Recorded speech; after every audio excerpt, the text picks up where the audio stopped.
بسم اللہ الرحمن الرحیم۔ السلام علیکم پیارے بچوں، امید کرتی ہوں آپ سب خیریت سے ہوں گے۔ ہمارے آج کے سبق کا عنوان ہے باپ کی قربانی۔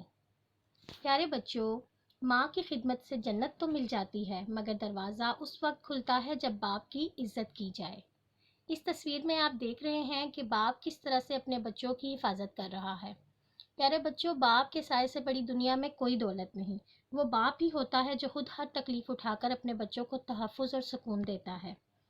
پیارے بچوں، ماں باپ دنیا میں سب سے بڑی نعمت ہیں۔ ماں نہ ہو تو دل کو دلاسا دینے والا کوئی نہیں ہوتا، اور اگر باپ نہ ہو تو زندگی کی دوڑ میں اچھا مشورہ دینے والا بھی کوئی نہیں ہوتا۔ پیارے بچوں، ماں زندگی کی طریق راہوں میں روشنی کا مینار ہے تو باپ ٹھوکروں سے بچانے والا مضبوط سہارا ہے۔ پیارے نبی صلی اللہ علیہ وآلہ وسلم نے فرمایا کہ اللہ کی رضا باپ کی رضا میں ہے۔ ہر شخص کے لیے اللہ تعالیٰ کے یہاں پہنچنے کے لیے درمیان میں حجاب ہوتا ہے۔ پیارے بچوں، حجاب کہتے ہیں پردے کو، مگر لا الہ الا اللہ اور باپ کی دعا بیٹے کے لیے دونوں کے درمیان میں کوئی حجاب نہیں، کوئی پردہ نہیں۔ پیارے بچوں، ماں سے زیادہ کوئی اولاد کو پیار نہیں کر سکتا، اور باپ سے زیادہ کوئی خیال نہیں رکھ سکتا۔ پیارے بچوں، باپ ہی وہ واحد شخص ہے جو اپنی زندگی میں اس سے بھی زیادہ آپ اپنے بچوں کو کامیاب دیکھنا چاہتا ہے۔ پیارے بچوں، چاہے کتنا بوڑھا کیوں نہ ہو جائے، لیکن گھر کا سب سے مضبوط سہارا باپ ہی ہوتا ہے۔ اس لیے ہم سب کو مل کر یہ دعا کرنی چاہیے کہ اللہ تعالیٰ ہمارے ماں باپ کو ہمیشہ سلامت رکھے، اللہ تعالیٰ ہمارے والدین کو صحت کے ساتھ لمبی زندگی عطا کرے۔ پیارے بچوں، اپنے والدین کی خدمت کے ساتھ ساتھ ان کی ہر کہی بات کو لازمی ماننا چاہیے۔ باپ کی قربانی، آج جو ہمارا سبق ہے اس کے حوالے سے کچھ بتانا چاہوں گی آپ کو۔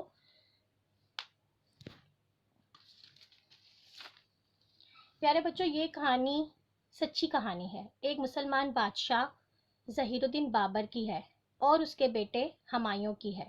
اس میں ایک باپ کی اپنے بیٹے کے لیے مانگی گئی دعا کے متعلق بتایا گیا ہے کہ بیٹے کی بیماری میں باپ نے اللہ تعالیٰ سے دعا کی کہ اس کی عمر بھی اس کے بیٹے کو لگ جائے۔ اللہ تعالیٰ نے دعا قبول کی اور بیٹا صحت یاب ہوا، اور بابر بادشاہ اسی بیماری سے اس کی وفات ہو گئی۔ اس کہانی سے ہمیں یہ سبق ملتا ہے کہ ماں باپ کی دعا اللہ تعالیٰ ہمیشہ سنتا ہے اور قبول کرتا ہے۔ تو آئیے ہم سبق پڑھتے ہیں۔ پیارے بچوں، باپ کی قربانی۔ ہندوستان پر مسلمان بادشاہوں نے کئی سو سال حکومت کی۔ ان میں بڑے لائق، بہادر اور رحم دل بادشاہ گزرے ہیں۔ شہنشاہ ظہیر الدین بابر نے بھی ہندوستان پر بڑی کامیابی سے حکمرانی کی۔ وہ ہندوستان کا پہلا مغل بادشاہ تھا۔ شہنشاہ بابر کا بیٹا ہمایوں ایک بار بیمار پڑ گیا۔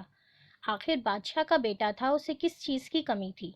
چنانچہ خوب توجہ سے علاج ہونے لگا، لیکن نہ جانے کیوں کوئی دوا اثر نہیں کر رہی تھی۔ شہزادے کی حالت تیزی سے خراب ہوتی جا رہی تھی۔ شہنشاہ بابر، ملکہ، طبیب ڈاکٹر کو کہتے ہیں، درباری سبھی پریشان تھے۔ شہنشاہ بابر دن رات یہی سوچتا رہتا تھا کہ شہزادہ ہمایوں کس طرح تندرست ہوگا۔ آخر اس نے ایک دن اپنے خاص درباریوں کو مشورے کے لیے بلا لیا۔ سیانے درباریوں نے شہنشاہ بابر کو کئی مشورے دیے۔ کسی نے کہا مال کا صدقہ دیا جائے، کسی نے جانوروں کی قربانی کا مشورہ دیا۔ ایک سیانے درباری نے کہا شہزادہ ہمایوں آپ کا بیٹا ہے، اس کے لیے ایسی قربانی دی جائے جو آپ کے نزدیک سب سے قیمتی اور پیاری ہو۔ یہ مشورہ بابر کو زیادہ اچھا لگا۔ اب وہ سوچنے لگا کہ ایسی کون سی چیز ہو سکتی ہے۔ رہ رہ کر اسے ایک ہی خیال آ رہا تھا کہ سب سے قیمتی اور پیاری چیز تو اس کی اپنی جان ہی ہے۔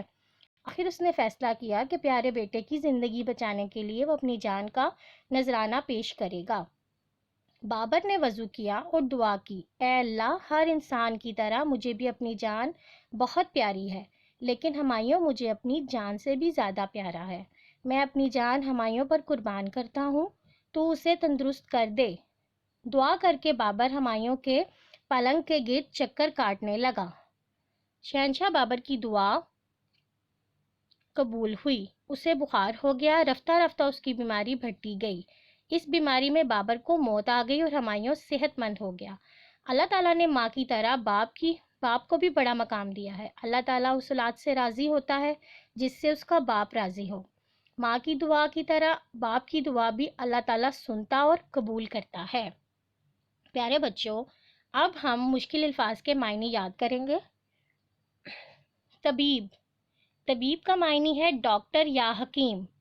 سیانہ، عقل مند، صحت مند، تندرست۔ مقام، مرتبہ یا رتبہ، راضی ہونا، خوش ہونا۔ رحم دل، ہمدرد یا مہربان۔ صدقہ دینا، خیرات کرنا۔ پیارے بچوں، آپ نے سارے الفاظ معنی کو اچھی طرح یاد کرنا ہے۔ اس کے بعد آپ نے رف کاپی پر اسے بار بار لکھنا ہے تاکہ یہ لفظ آپ کو اچھی طرح لکھنے اور پڑھنے آ جائیں۔ اپنا خیال رکھیے گا۔ اللہ حافظ۔